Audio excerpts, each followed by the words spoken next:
వందనాలు తెలియజేస్తుంటున్నాను. మరొకసారి ఈ రీతిగా దేవుని యొక్క సన్నిధిలో మనం కూడుకొని ఉండడం చాలా సంతోషంగా ఉంది.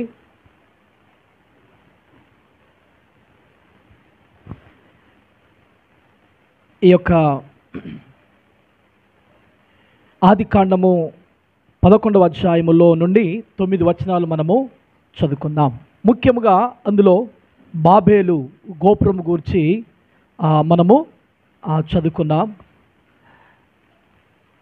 కొన్ని నిమిషాలు నేను చదువుకున్న లేఖన భాగాలను బట్టి 2 విషయాలు చెప్పి నేను ముగిస్తాను. చూడండి, బైబిల్ గ్రంథంలో జల ప్రళయం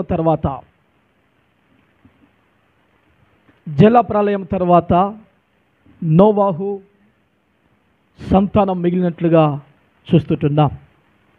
అయితే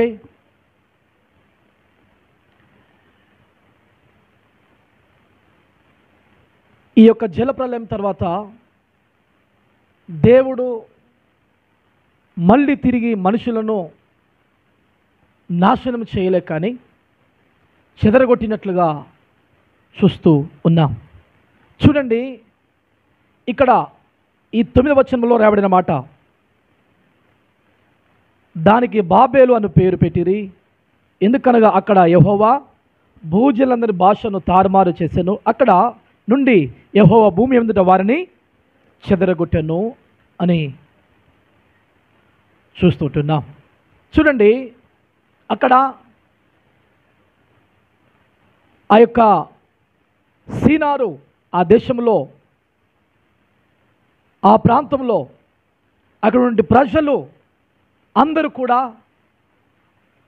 దేవుని యొక్క ఉద్దేశానికి, దేవుని యొక్క చిత్తానికి వ్యతిరేకమైనటువంటి ఆలోచన వారు చేసినట్టుగా చూస్తుంటున్నాం. చూడండి, అప్పటి వరకు భూమి మీద ఒకటే భాష అని మనము చూస్తుంటున్నాం. అక్కడ భూమి అంతా ఒకే భాషయు ఒకే పలుకును ఉండెను అనే మాట మనం చూస్తున్నాం. చూడండి, అక్కడ ఒకటిగా ఉన్నారు. మరి దేవుడు చెదరగొట్టినటువంటి ఉద్దేశం మరి ఏమై ఉన్నది? దేవుడు ఎందుకు చెదరగొట్టినాడు? చూడండి, ఈ ప్రశ్నలు, ఈ యొక్క ఆలోచన ఏ విధంగా ఉంది అంటే, చూడండి, ఈ ప్రజలందరికీ కూడా మనము ఈ భూమి మీద ఒక గోపురాన్ని కడదాం, ఈ యొక్క భూమి మీద ఆ గోపురాన్ని కట్టి దాని మీద నుంచి మనం ఆకాశానికి ఎక్కి వెళదాం అన్న ఆలోచనలు ఎవరికి వచ్చినాయి? ఆ ప్రజలకు వచ్చినట్టుగా చూస్తుంటున్నాం. చూడండి, ఆ మాట చదువుదాం. చదవండి అమ్మా.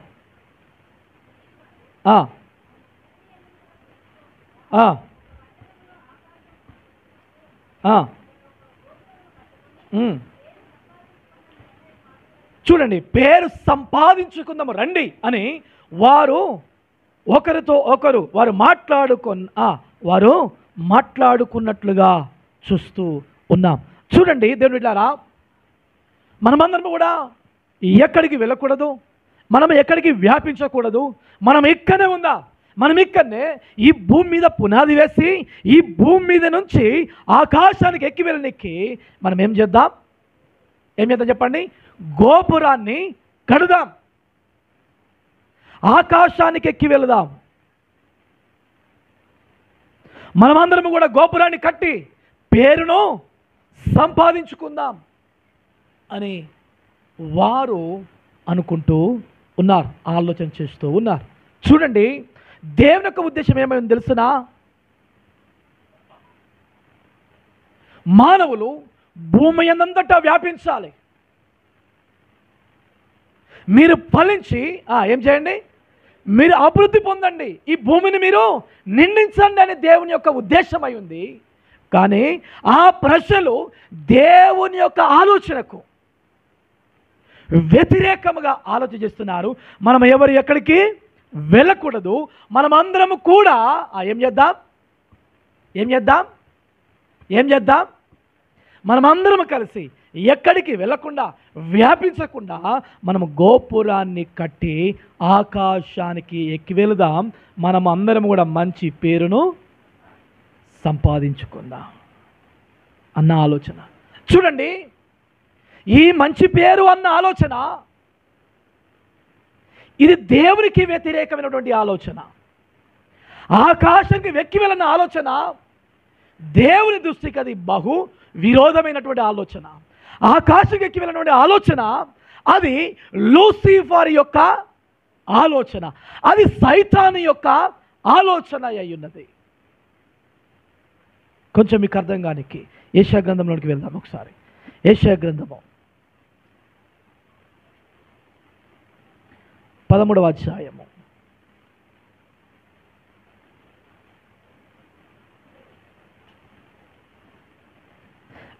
14వ అధ్యాయం 13వ వచనం. నేను ఆకాశంకి ఎక్కిపోయేదను, దేవు నక్షత్రములకు పైగా నా సింహాసనము హెచ్చించును, ఉత్తర దిక్కునున్న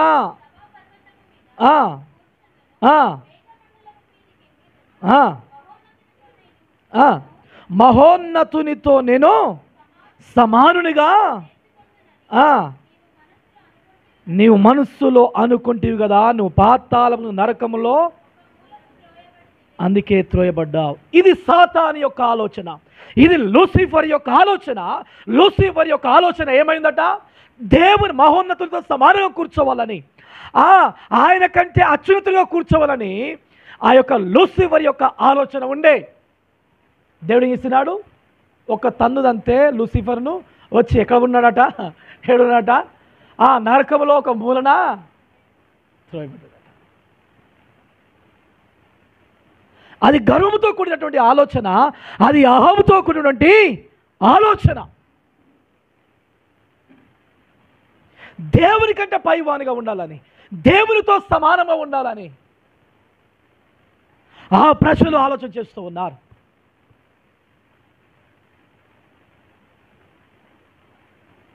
అంటే వారి యొక్క జీవితంలో చూడండి దేవుని బిడ్డలారా, ఈ బబులోను, ఈ యొక్క బబులోనులో వారి యొక్క ఆలోచనలు దేవుడు ఉండకూడదు, దేవుని ఆలోచించకూడదు, వారి యొక్క సొంత ఆలోచన ప్రకారము వారు జీవించాలని వారి యొక్క ఆలోచనలు ఉంటూ ఉన్నాయి. అవునా? దేవుని యొక్క ఆలోచనలకు విరోధముగా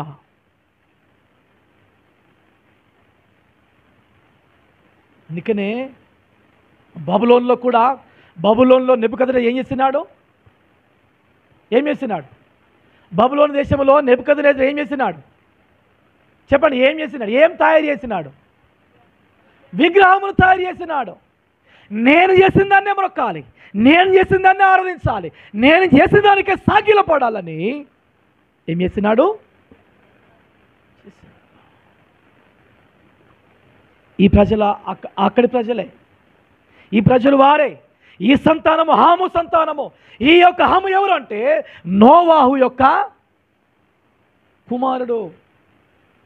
నోవాహుకి ఎంతమంది కుమారులు చెప్పండి? ఎంతమంది చెప్పండి, పేర్లు చెప్పండి. షేము, హాము, యాపేతు. ఈ ముగ్గురు ఎవరి కుమారులు? నోవాహు కుమారులు. చూడండి, నోవాహు గురించి మనం ఆలోచన చేస్తే, నోవాహు మొదటి జీవితం, తన జీవితం గొప్పగా ఉండే, నీతిమంతుడు నిందారహితుడిగా ఉండే. కానీ తన జీవితంలో చివరి దశలో రాయబడిన మాట, మత్తుడై త్రాగి దిగంబరిగా ఉన్నాడు, వస్త్రహీనుడుగా ఉన్నాడు. ఎట్లనే చెప్పండి? వస్త్రహీనుడిగా పడి ఉన్నాడు.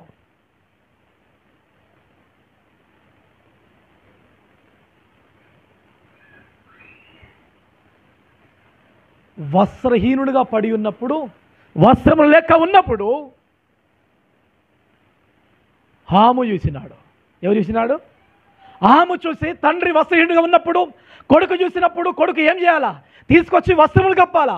కానీ వాడు ఏం చేసినంటే మళ్ళా తన ఇద్దరు కుమారులను తీసుకొచ్చి ఇగో తండ్రి ఇట్లా ఉండడానికి చూపిస్తూ ఉన్నాడు.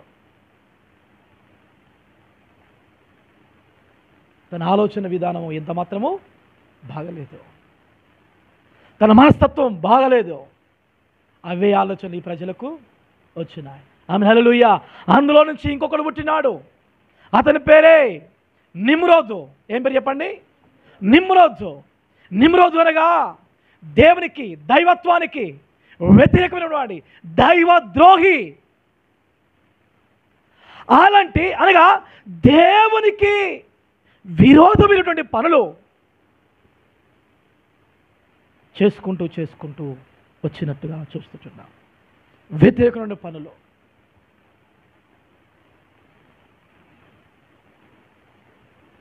నిమ్రోదు యొక్క జీవితంలో ఈ 10వ అధ్యాయంలో ఉంటుంది నిమ్రోదు గురించి. 8వ వచనం చూడండి ఒకసారి దయచేసి. ఉందా? కూసు నిమ్రోదును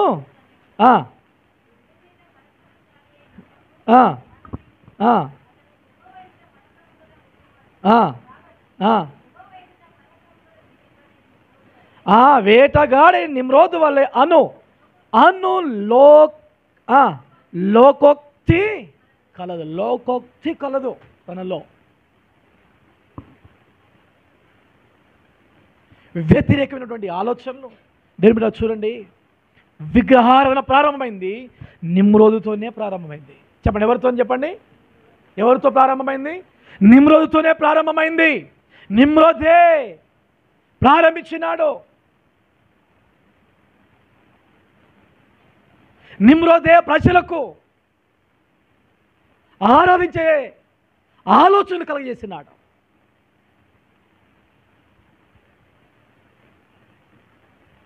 నేను సూర్యునంతటి వాడిని, నా భార్య చంద్రమండలం లెక్క చంద్రుడు లాంటిది, నా పిల్లలు నక్షత్రం లాగా, ఇలాంటి మాటలు తను పలికినట్లుగా చరిత్రలో మనం చూడవచ్చు. దీని బిల్లారా అంటే నేను సూర్యునంతటానంటే ఆ ప్రజలు చేసినారు, సూర్యుని కొలవడం ప్రారంభించినాడు. నా భార్య చంద్రుడంతటిది అంటే చంద్రుడు కొలవడం ఇలాంటి సృష్టిని ఆరాధించడానికి, సృష్టిని పూజించడానికి మూలకారకుడుగా నిమ్రోదు నిలిచి ఉన్నాడు. ఆలోచనలే ఈ ప్రజలకు వచ్చినాయి.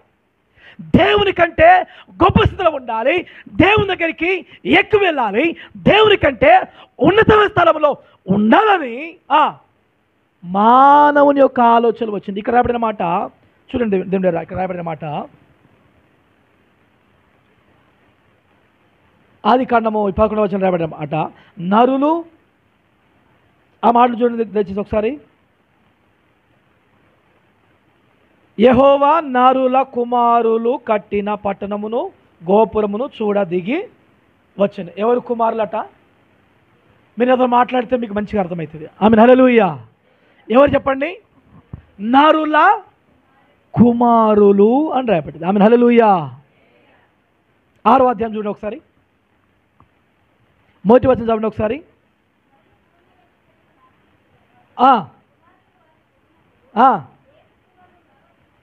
దేవుని కుమారులు నరుల కుమార్తెలను చక్కని వారని నరుల కుమార్తెలు. నరులు దేవుని కుమారులు, నరులు దేవుని బిడ్డలారా. ఈ నరులు,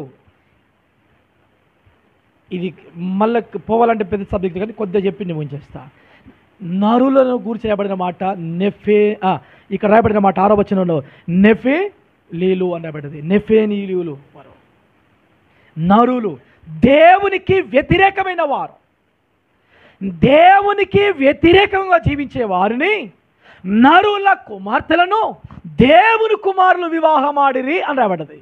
ఆమె హల్లెలూయా.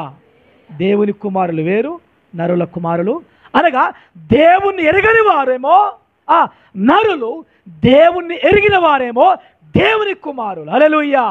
ఈ నరుల యొక్క ఆలోచన, నరుల యొక్క భావజాలము నిమ్రోదులో ఉన్నది. ఎవరిలో ఉంది చెప్పండి? ఎవరిలో ఉంది? నిమ్రోదులో ఉన్నది. నిమ్రోదు చేయబడినమాట భూమి మీద పరాక్రమశాలి అయి నరుల కుమార్తె, నరులు భూమి మీద పరాక్రమశాలులైన వారుగా ఉన్నారు. ఆమె హల్లెలూయా. ఎవరు చెప్పండి? పరాక్రమశాలుగా కనబడుతున్నారు. చూడండి దేవుని బిడ్డలారా, ఈ రోజున దేవుడట నరులు కడుతున్న దానిని చూడవచ్చున్నాడు. చూసి ఏం చేసినాడు? దాన్ని కూలగొట్టేసినాడు. నేనేమో భూమి మీద నరులను విస్తరించాలని నా ఆలోచన అయితే, వీరేం చేస్తున్నారు? ఒక దగ్గరికి వచ్చి ఆ పైకి ఎక్కాలని, పైకి రావాలని, ఆకాశంకి ఎక్కాలని ఆలోచన కలిగిన వారుగా వీరున్నారు. వీరి ఆలోచనలు కూడా నరుల వంటి ఆలోచనలు. వీరి ఆలోచనలు కూడా లూసిఫర్ వంటి ఆలోచనలు. వీరి ఆలోచనలు దైవికమైనవి కావు. వీరి ఆలోచనలు సాతాను యొక్క ఆలోచనలు. దేవుని బిడ్డలారా, ఈ ప్రజలు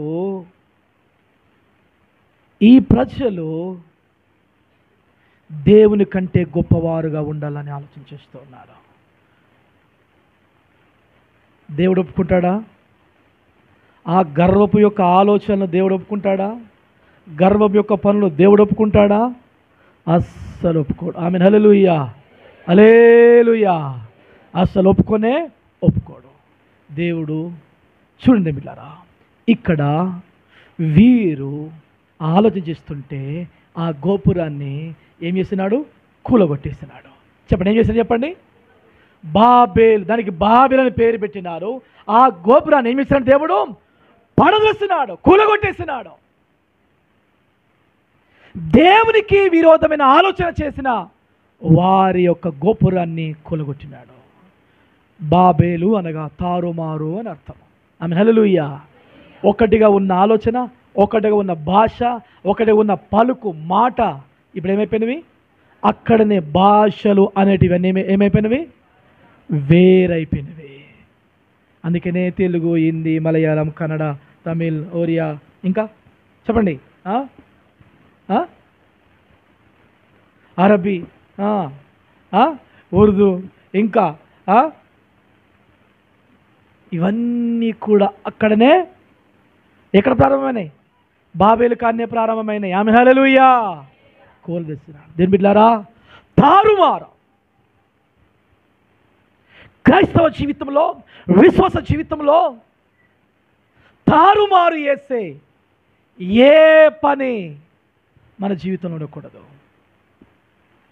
నీ విశ్వాసాన్ని తారుమారు చేసేటివి, నీ ఆలోచన విధానాన్ని తారుమారు చేసేటివి, నీ కుటుంబ జీవితాన్ని తారుమారు చేసేటివి ఏవి కూడా మన జీవితంలోనికి రాకుండా మనము చాలా జాగ్రత్తగా చూసుకోవాలి. ఆమె. హల్లెలూయా, హల్లెలూయా. దేవుని బిడ్డలారా, ఎప్పుడు మనం తారుమారు అవుతున్నాం, ఎప్పుడు మన జీవితంలో తారుమారు అనేది జరుగుతుందంటే మన ఆలోచన విధానం మారినప్పుడు. ఆమె. హల్లెలూయా. మన ఆలోచన దేవునికి వ్యతిరేకమైనటువంటి ఆలోచనలు చేసినప్పుడు, దేవునికి ఇష్టమైనటువంటి పనులు చేసినప్పుడు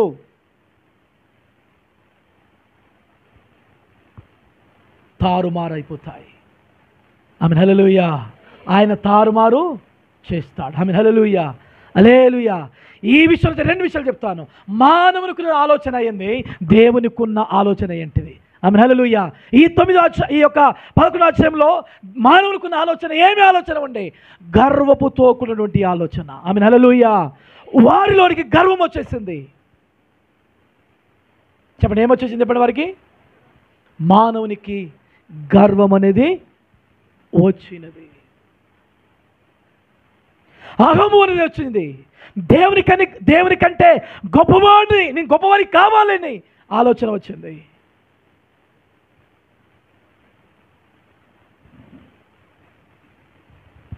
దేవుని బిడ్డలారా, నీ ఆత్మీయ జీవితంలో నువ్వు ఎప్పుడు కూడా ఆ మనుషుల్లాగా, ఆ బాబేలు గోపురం కట్టినటువంటి ఆ మనుషుల్లాగా, ఆ నరులు చేసినటువంటి ఆలోచనలాగా మన జీవితంలో ఆ గర్వపు యొక్క ఆలోచనలు, గర్వం యొక్క మాటలు మన జీవితంలో ఉండకూడదు. ఆమె. హల్లెలూయా. చూడండి, దేవుని పక్కన పెట్టేసినారు. ఎవరిని పక్కకెట్టినారు? దేవుని పక్కకెట్టినారు. పని చేయడం ప్రారంభించినాడు. గోపురాన్ని కట్టనీకి ఏం కడుతుందో చూద్దాం ఒకసారి. చూడండి, 3వ వచనం. 3వ వచనం, 11 3వ వచనం, ఆది కాండం. ఎటు వేరమ్మా, ఉన్నారా? రైట్. మంచిగా, మనము ఇటుకలు చేసి బాగుగా కాల్చుదాము రండి.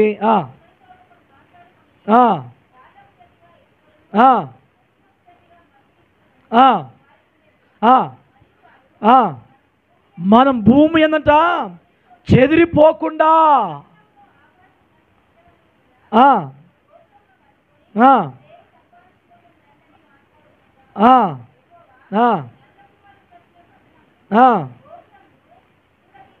చాలు.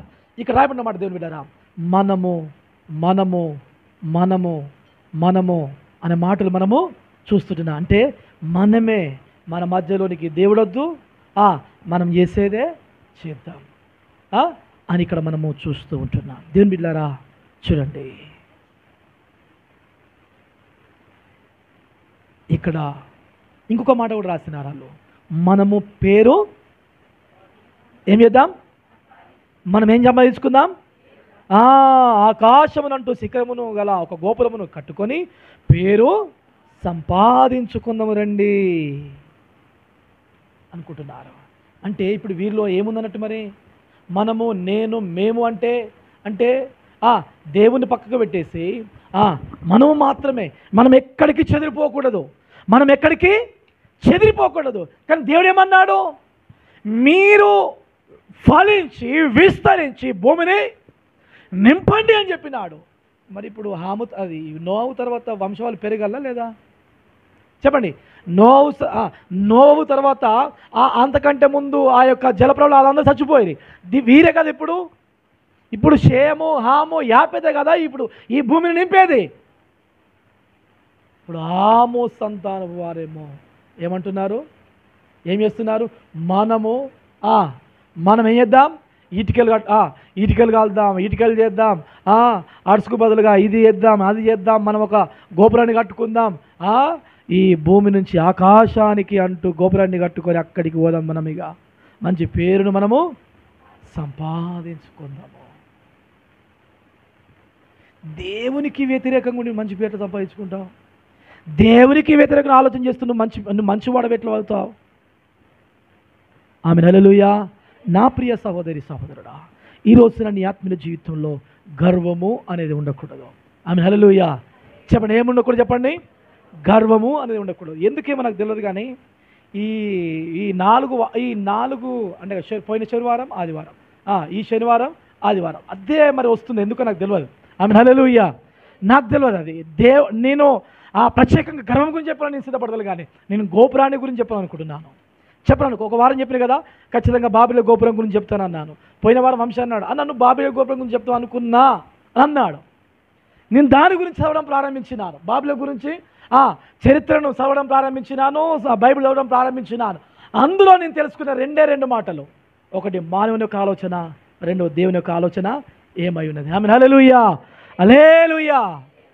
చూడండి బిడ్డలారా, గర్వం అనేది మానవుల యొక్క జీవితంలో లోనికి రాకూడదు. దేవుడు లేకుండా ఏం ఆలోచించినా అది గర్వముతో కూడింది. దేవుడి కంటే గొప్ప ఉన్నతమైన స్థితిలో ఉండాలనుకున్నా అది గర్వంతో కూడిన ఆలోచనే. బైబిల్ గ్రంథంలో ఈ రీతిగా రాయబడ్డవి. మొదటి సమయాలు గ్రంథం 2:3 మొదటి సమయాలు 2:3.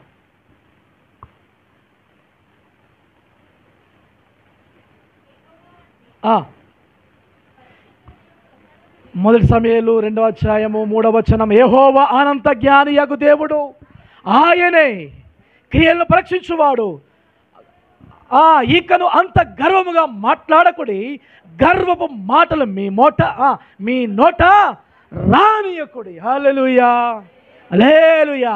యెహోవా అనంత జ్ఞానియగు దేవుడు, ఆయన జ్ఞానములకు మితి లేదు. హల్లెలూయా. ఆయన అనంత జ్ఞానియగు దేవుడు, అనంత జ్ఞానియగు దేవుడు. దేవుని బిడ్డలారా, మన ఆత్మీయ జీవితంలో ఆయన అనంత జ్ఞాని, ఆయన దేవుడు, ఆయన నీ క్రియలు పరీక్షించువాడు. ఇకను అంత గర్వముగా మాట్లాడకుడి, గర్వపు యొక్క మాటలు మీ నోట రానియకుడి. నిఖిల్ బయటకు ఒకసారి రైట్, బయటకు ఒకసారి ఓ.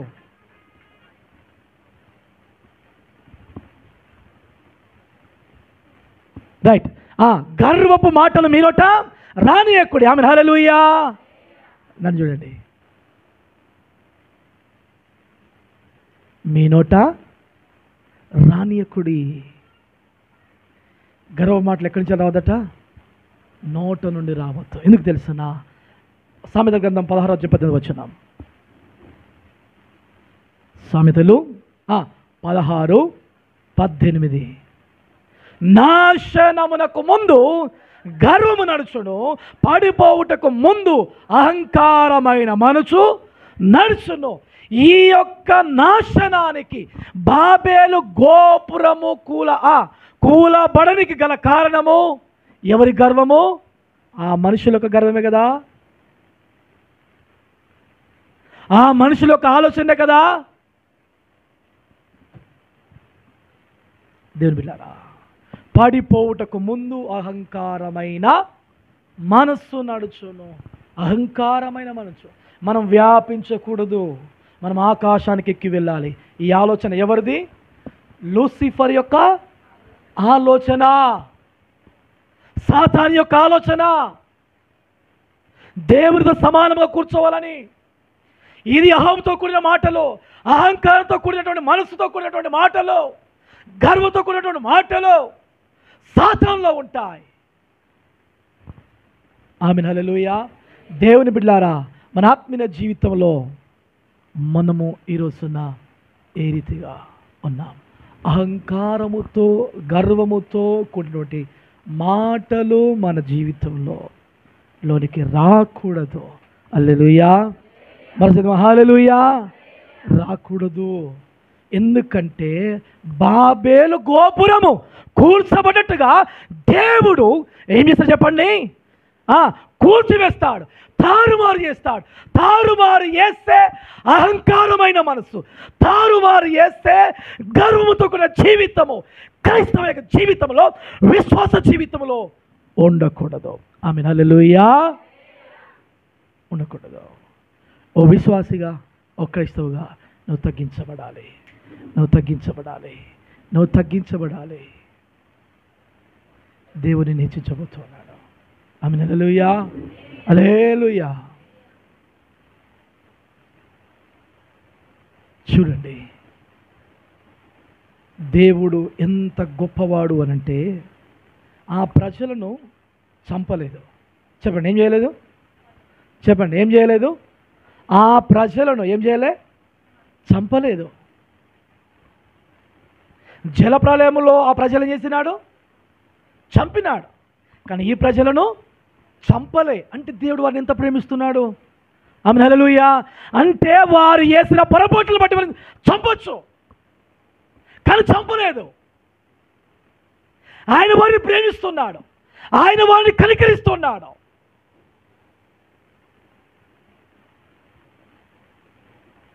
దేవుడు ఇంకా వారిని ప్రేమిస్తున్నాడు, వారిని తారుమారు చేస్తున్నాడు. ఎందుకంటే వారి ఆలోచన విధానం బాగలేదు, వారు చేస్తున్న పని బాగలేదు కనుక వారి ఆలోచన విధానం ఒక్కటిగా ఉండకుండా ఏం చేసినాడు?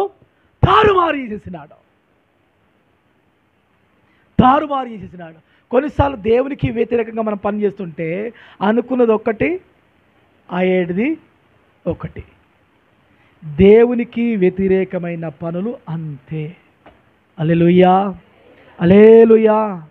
దేవుడు ప్రేమ కలిగిన దేవుడు. హల్లెలూయా, హల్లెలూయా.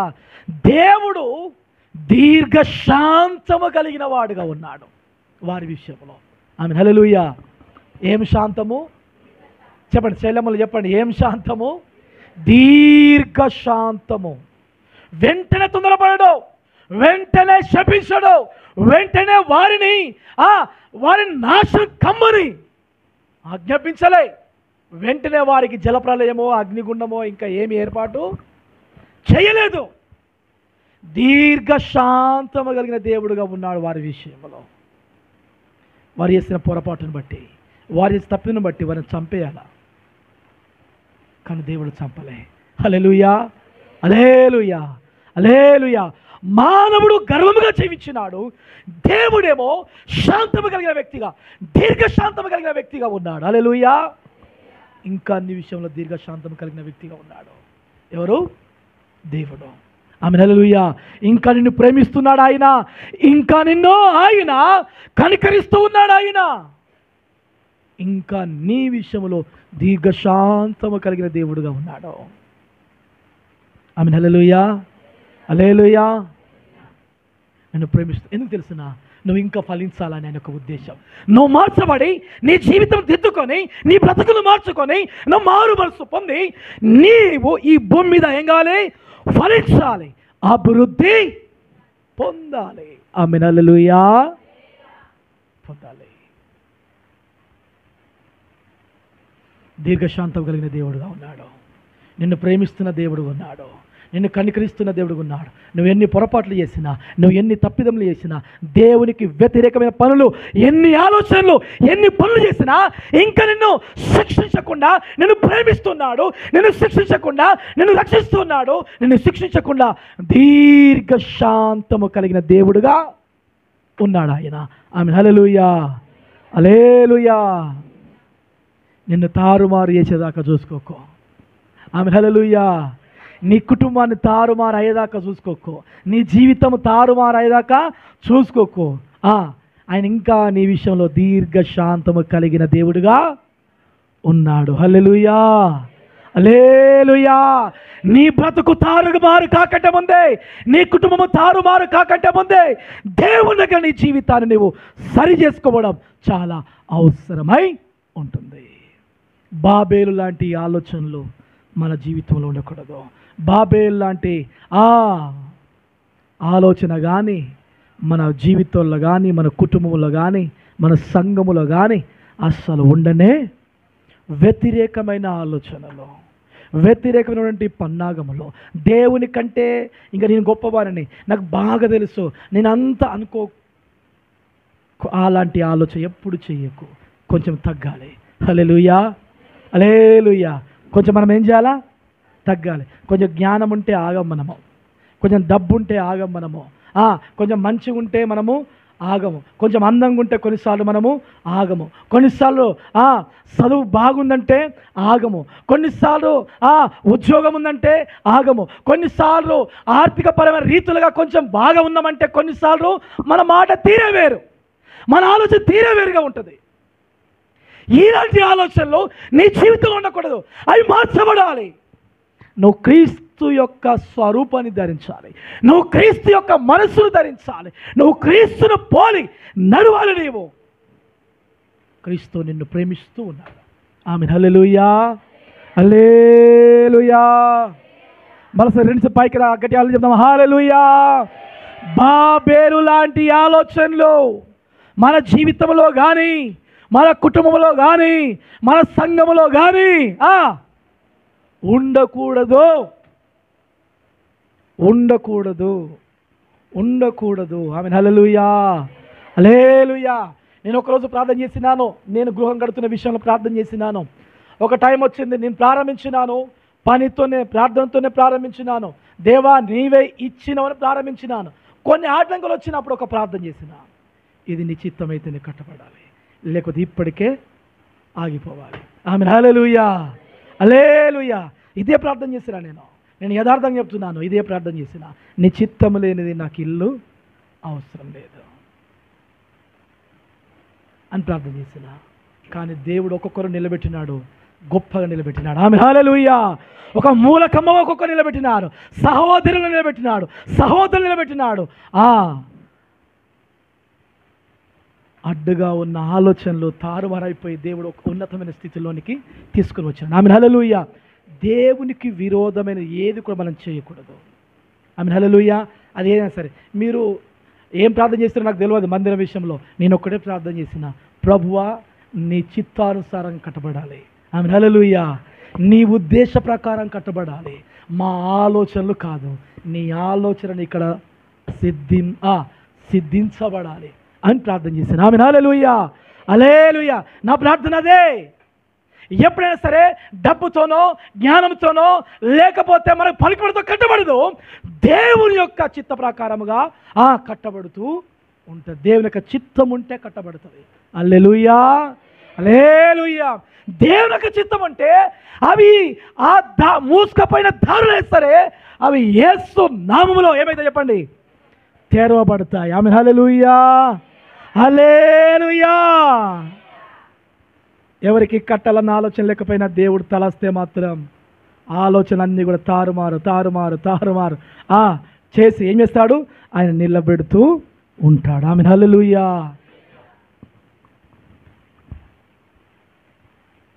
మీకు తెలియదో లేదో నాకు తెలియదు, కానీ నేను మీకు చెప్పినా లేదు, కానీ సముద్రపల్లి నువ్వు పోవాలంటే నాకు 2 నెలల క్రితము అట్లా వినబడ్డది.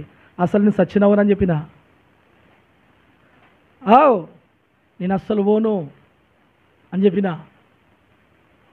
పోనంటే పోను అని చెప్పిన. కానీ 2 నెలల తర్వాత నా మనసు మార్చుకున్నంటే ఇక అప్పుడైతే ఎప్పుడైతే చెప్పినా, కానీ ఇప్పుడు ఏమీ చెప్పదలుచుకోలే అని నా చేతిలో ఏది పెడితే అది ఎక్కడికంటే ఆడికి ఇవ్వవలసిందే అని అనుకున్నా. ఆమె హల్లెలూయా అనుకున్నా. బరాబర్ అది నా చేతులు ఉంది. ఏముంది నా చేతుల? సముద్రపల్లి నా చేతులు ఉంది. ఇంకా ఏం మాట్లాడలే. వాళ్ళు నేను ముందుగా చెప్పిన కదా, వాళ్ళకి ఇంటి మీద పరిశాన్ అవుతున్నారు. వాళ్ళు ఏం సప్పుడు చేయకుండా పోతుండు, అసలు ఏం చేస్తాడు ఏం కథ అనుకున్నాడు. రాత్రి చదువుకొని చేశాను నేను. తెలుసు వాళ్ళకి తెలియదు నేను చదువుకుని వస్తున్న సంగతి. మధ్యరాత్రి 12 గంటలకు వెళ్ళిన మా ఇంటికి అంచేలి, ఇక్కడికి వచ్చే వరకు పొద్దుగాల. అదే మన ఆలోచనలు ఉంటాయి. తర్వాత ప్రార్థన చేసిన నేను. తర్వాత దేవా నన్ను ఎందుకు పంపినవా, తన్నుడు అంతే పరుపులు వచ్చి పడ్డట్టు పడ్డా. ఆమేన్, హల్లెలూయా, హల్లెలూయా. ఏం చేసినాడు దేవుడు? ఒక్క తన్నుడు అంతే, అది ఎట్లనగానే పరుపులు వచ్చి పడ్డట్టుగా ఉన్నది ఇప్పుడు నాకు. ఆమేన్, హల్లెలూయా. మన తలంపులు వేరు, దేవుని యొక్క తలంపులు వేరు. ఒకప్పుడు అట్లా వేరే ఆలోచన చేసిన, కానీ ఎక్కడికైనా సేవ చేయగలి మళ్ళీ నాకు నేనే మళ్ళా చేసుకొని ఇక ఏదన్నా రానిగా ఎక్కడికన్నా వారిగా అయ్యారు అనుకున్నట్టున్నాడుగా. ఎట్లా వేసి ఆడికే పంపిగా ఎట్లా అంటుందంటే చూస్తా అనుకున్నాడు ఆయన. ఏమనుకున్నాడు గారు? ఎట్లా అంటాడు ఈయన? ఖచ్చితంగా ఆడికే పంపిస్తా అని అనుకున్నాడు ఆయన. ఆడికే వచ్చిన. ఆమేన్, హల్లెలూయా. దేవుని బిడ్డలారా, దేవుడు యొక్క చిత్తము నీ ఎడల నా ఎడల ఏమయుందో దాన్ని మనము ఆలోచన చేయాలి. హల్లెలూయా. ఎప్పుడైనా సరే దేవుని యొక్క చిత్తానికి లోబడాలి. ఆమేన్, హల్లెలూయా. దేవుని యొక్క ఉద్దేశానికి లోబడాలి. దేవుని యొక్క చిత్తములో మనము ఉండాలి. కొన్నిసార్లు పరిస్థితులు బట్టి మనం ఎట్లా మాట్లాడినా ఏం చేసినా దేవుని దగ్గర మళ్ళీ క్షమించమని అడగాలి. ఆమేన్, హల్లెలూయా, హల్లెలూయా. ప్రభువా నన్ను క్షమించు, నీ కార్యము చేయుటకు నన్ను వాడుకో అని ప్రార్థించ. దేవుని యొక్క చిత్తము జరిగించాలని ప్రార్థన చేయి, కానీ నీ ఆలోచన కాదు. బాబేలు కట్టిన మనుషుల యొక్క ఆలోచన, వారి చిత్తం అది, వారి ఉద్దేశం అది. దేవుడు లేని ఆలోచన అది, దేవుడు లేని పని అది, దేవునికి ఆయాసకర పని అది, దేవునికి ఇష్టమైన పని అది. దేవునికి ఎంత మాత్రం కూడా బాబేలు గోపురం కట్టడము దేవుని యొక్క చిత్తము లేదు, దేవుని యొక్క ఉద్దేశం కానే కాదు.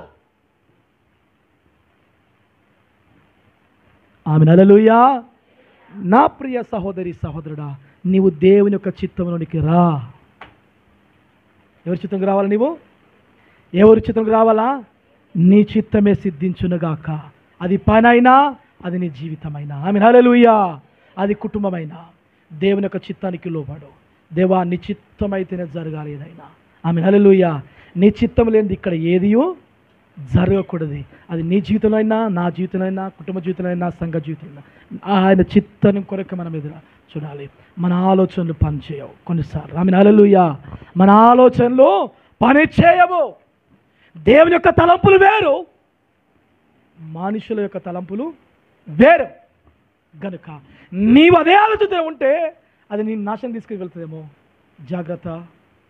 నేను ఎవరు చెప్పినా వినా, ఏం చేసినా వినా అనుకొని వెళ్తే మాత్రం తుదకు దీన మనసు కలిగి అంత కథ. నా కుమారుడా, క్రీస్తు యేసునందు హల్లెలూయా. బలవంతుడవు మేలుగా కమ్ము. ఆమె హల్లెలూయా. బలవంతుడు చెప్పండి. ఆరంభం కంటే అంతము చేత మేలుగా ఉండాలి. బలవంతులం కావాలి, కృపతో నింపబడాలి. నోవాహు జీవితము ఆరంభం చాలా బాగుంది, అంతం మంచిగా లేదు. సొలొమోను జీవితం ప్రారంభం బాగుంది, అంతము అప్పుడే కృపను అంతము మంచిగా లేదు. సంసోన్ జీవితము ఆరంభం మంచిగా ఉంది, ఆ కృప అంతము నిన్ను ఉన్నతమైన స్థానంలో ఆమేన్ హల్లెలూయా. ఆ కృప హల్లెలూయా. రక్షణ వారి జీవితాలు వేరైపోయినవి. చివరికి వస్తే వస్త్రహీనుడిగా ఉన్నాడు నోవాహు.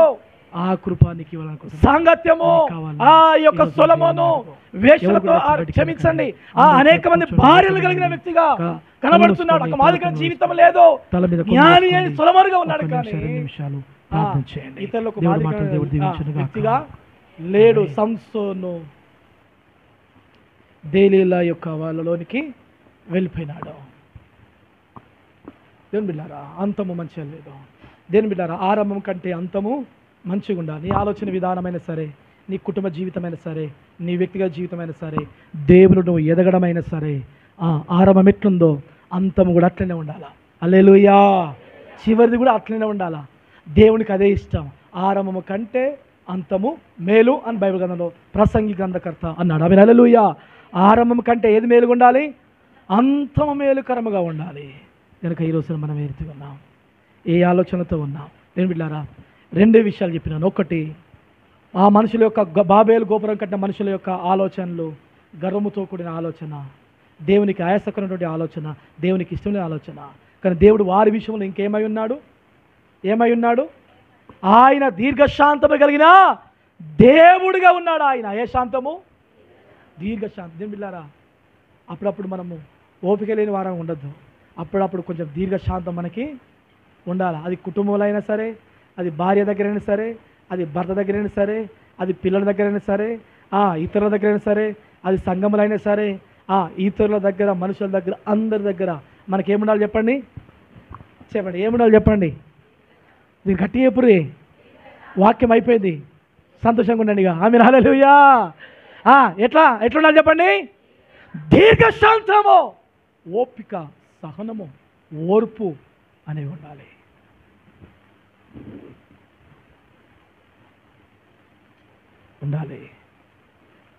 దీర్ఘశాంతము కలిగిన వారు.